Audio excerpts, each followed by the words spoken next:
My fiancé had a pattern, different women, same lies. But this time I didn't just catch him, I made a plan. I created a group chat with every woman he'd ever cheated with. One by one, they told their stories. Heart racing, I invited them to our engagement party. When he walked into the ballroom, smiling, he froze. They were all there, staring at him. Then one stepped forward and said, "Shall we tell her the truth, or should I?" I, 34 female, was engaged to Mark, 36 male. We were together for 5 years, lived together in Chicago, had a dog, made joint plans, the whole thing. We were about 4 months away from getting married. Everything seemed like it was falling into place. Until it wasn't. At first, it was small stuff. He got weird about his phone. Turned his screen away when texting. Suddenly I started putting it face down. Took calls outside or in the other room. Said he had late meetings more often than before. Little changes, nothing wild, just, off. I noticed, but I didn't want to be that partner, the paranoid one. Then one night, he was in the shower, and his phone buzzed. I glanced over. It was from a contact named Amanda Work. That didn't raise red flags at first, he's in architecture, and has plenty of female colleagues. But the message said, "Can't stop thinking about last night. When can I see you again?" I froze. Stomach sank. Mouth dry. I stared at the screen, waiting for it to say something else. A second text came in. A heart emoji. I didn't even think. I opened his phone, he used to leave it unlocked with a Face ID, and I knew his passcode too. I opened the thread. It wasn't a coworker. It was very clearly someone he was sleeping with. And this wasn't a one-time thing. There were weeks of texts. "Miss you. Last night was amazing. Wish we could wake up together." My hand started shaking. I went into full panic mode. I clicked on his other messages. And then I opened Instagram DMs. Then Facebook Messenger. Then WhatsApp. My chest got tighter with each one. There were 4 other women. Different names. Different platforms. Different stories. But all the same tone. All the same mark. I stayed up all night. I took screenshots. So many screenshots. Every thread, every kiss emoji, every photo. And it kept getting worse. He had dates planned with one for later that week. He told another one he was thinking of moving in with her. One of them had sent him photos of her in lingerie. One of them had called him my love.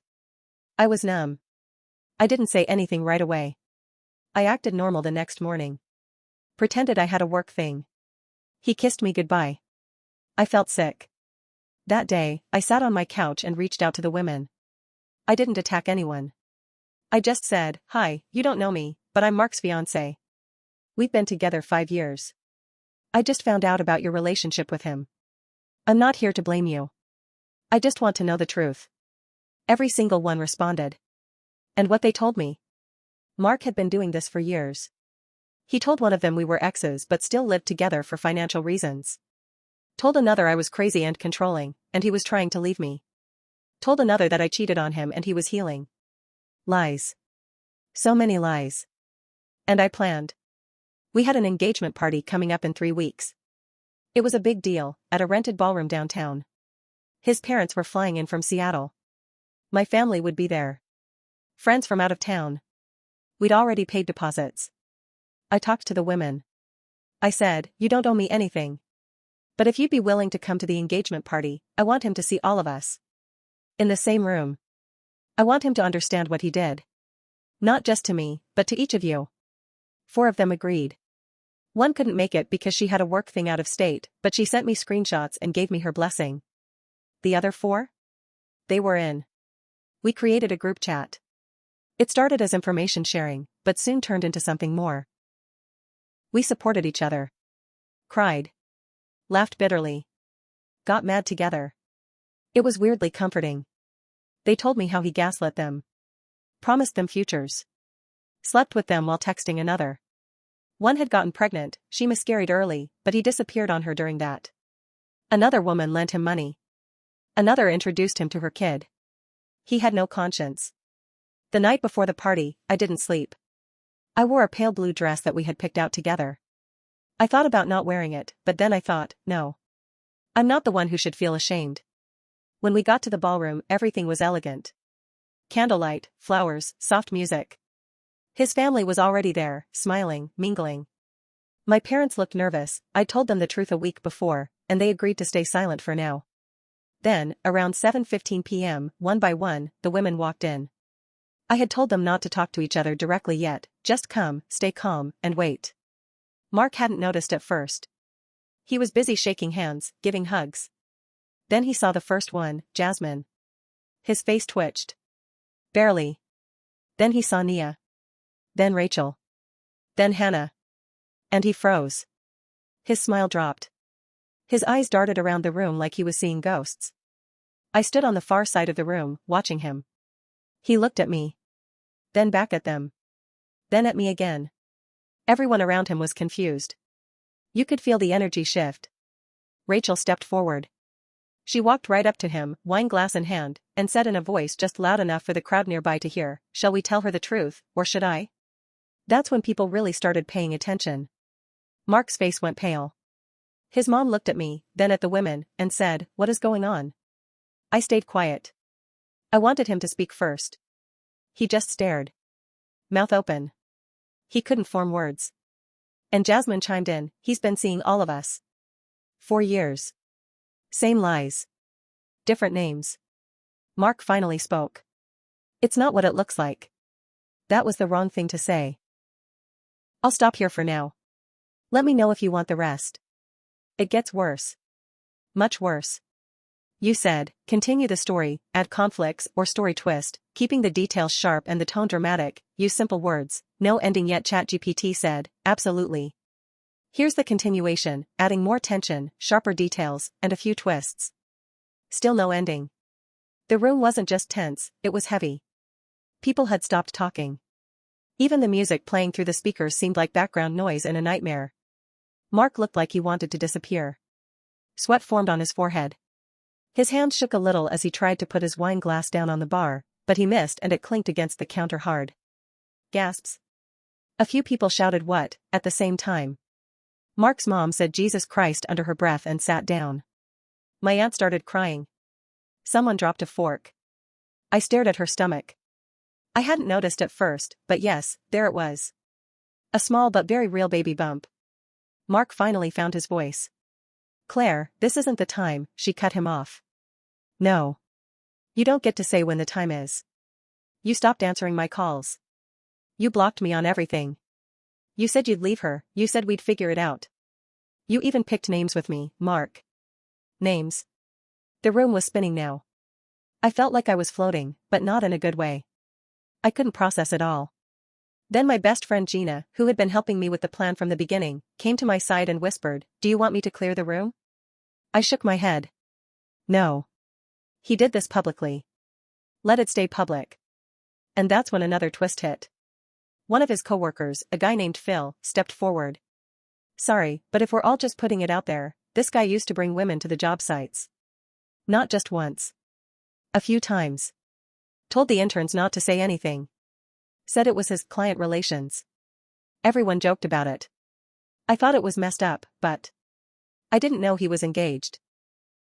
A murmur moved through the guests. His boss was there. Mark turned bright red. He looked like he was about to either cry or throw up. Maybe both. He muttered, "This is getting blown out of proportion.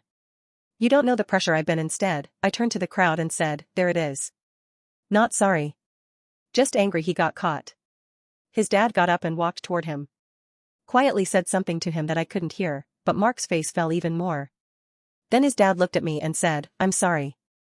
I don't know who raised him like this, but it wasn't us." That hit Mark harder than anything.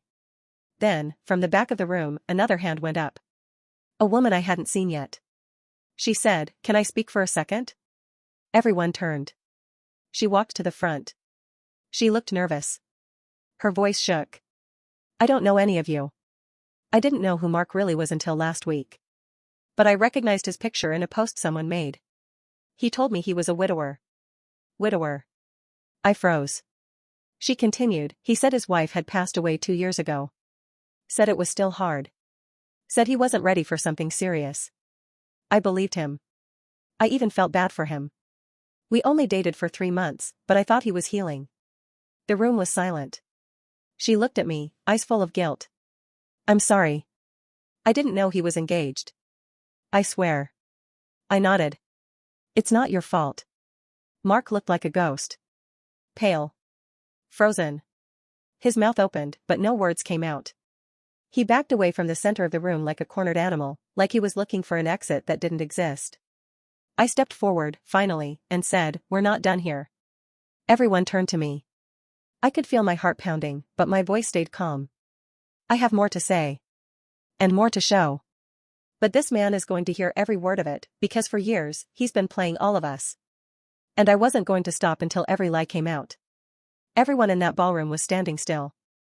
The air felt stiff, like the room was holding its breath. Mark kept looking toward the doors, like he wanted to escape. But he didn't move. I turned to the group chat women, nodded, and then stepped up with my phone in my hand. I'd made a backup folder of all the screenshots, messages, photos, voicemails. I wasn't going to scream. I wasn't going to cry. I was going to present. "Mark," I said, "you told me you were working late every Wednesday night." He looked down. I tapped my screen. A voice message from Nia played through the speaker. "Last night was perfect. I love when we sneak into that bar off Belmont. You always say Wednesdays are your favorite now." People gasped. My mom muttered, "My God, every Wednesday." I repeated. For 6 months. Mark still said nothing. But then, another twist. My friend Gina, who had been quiet the entire time since helping me organize the women's entrances, stepped forward. She took my arm gently and said, "There's something I didn't tell you." I looked at her. Confused. She swallowed. Hard. "I found out 2 weeks ago. I didn't know how to tell you. But I recognized one of the names in the group chat. My sister." I blinked. What? She dated Mark for a few months. It was a while ago, maybe a year or more. But when I saw her name, I called her. "She never knew about you." She told me he said he was a divorced father trying to start over. That he had full custody of a daughter named Zoe. The room stirred again. "Wait," I said. "What daughter?" Gina shook her head. "There is no daughter. He made it up. To seem responsible. To get sympathy." Claire, the pregnant one, scoffed and crossed her arms. "That man has no business being anyone's father." But the twist didn't stop there. From the back of the room, a guy stepped forward. He had a manila envelope in his hands. He looked about 40, serious expression, not part of the guests. I had never seen him before. "I didn't want to bring this here," he said, "but I tried emailing you 3 times and got no answer. I work for MG Construction, we're based out of Arlington Heights. Mark used to consult with us on a few architecture bids." Mark's eyes widened like he knew what was coming. The man continued, "We're investigating a situation where a few bids were altered, documents submitted that looked like legitimate contracts, but turned out to be fake. All signed under your name, Mark." The entire room broke into a wave of low gasps and mutters. I felt dizzy. This wasn't just cheating. This was fraud. "Wait," I said, stepping closer, "you're saying he forged documents? With his job?" "Yes. There's an internal investigation. We didn't report to the police yet. But your name is attached to several of the deals. We believe he used your credentials, your shared address, to sign off on some of the contracts as a secondary witness." My stomach turned. "I never signed anything." "I believe you," the man said. "But it means your name is on those forms. That's why I've been trying to reach you." I turned to Mark. "You involved me in fraud?" Mark finally spoke, voice hoarse. "It wasn't supposed to be like this. I just needed to close a few deals to cover some debts. I was going to fix it. I swear." Claire snapped, "You couldn't even handle your personal life. What made you think you could handle illegal deals?" Now the guests were really stirring. Some were leaving. Others were whispering in small groups. His parents were pale. His mom looked like she was about to cry. And then, one final twist. My older cousin Julian walked up, holding his phone. "I thought he looked familiar," Julian said. "I didn't realize it until now. I saw him last year. At the Drake Hotel. With a woman. Not you. I was there for a client dinner. I remember because he was holding her hand at the bar like they were newlyweds. I didn't say anything then because I assumed maybe it was a cousin or something." I shook my head slowly. No. That wasn't me. Julian looked at Mark. She was wearing a wedding ring. Another bomb. I whipped around. Are you married? Mark's lips trembled. He didn't answer. I stepped closer, ice in my voice. Mark. Are you married? He finally whispered, it was a long time ago. Are you still married? I yelled. Silence. Then he whispered it. Yes. And that's when I finally felt it. Not pain. Not anger. Freedom. Mark's yes hung in the air like poison.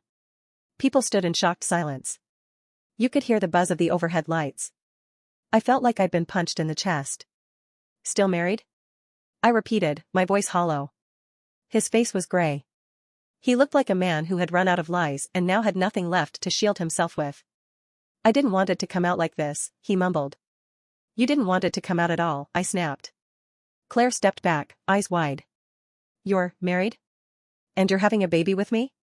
You said your divorce was finalized 2 years ago. He didn't answer her. He couldn't. Then Rachel spoke up.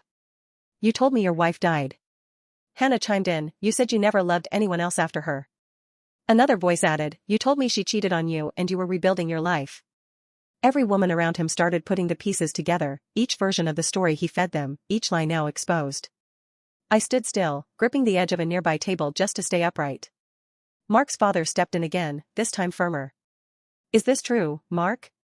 Are you still legally married? Mark gave a slow, pitiful nod. His mother gasped and sat down hard. You told us she left. You said you were over it. My God, then the door to the ballroom opened again. A woman walked in, mid-30s, dark hair, tall, poised. She carried herself like she knew exactly where she was going.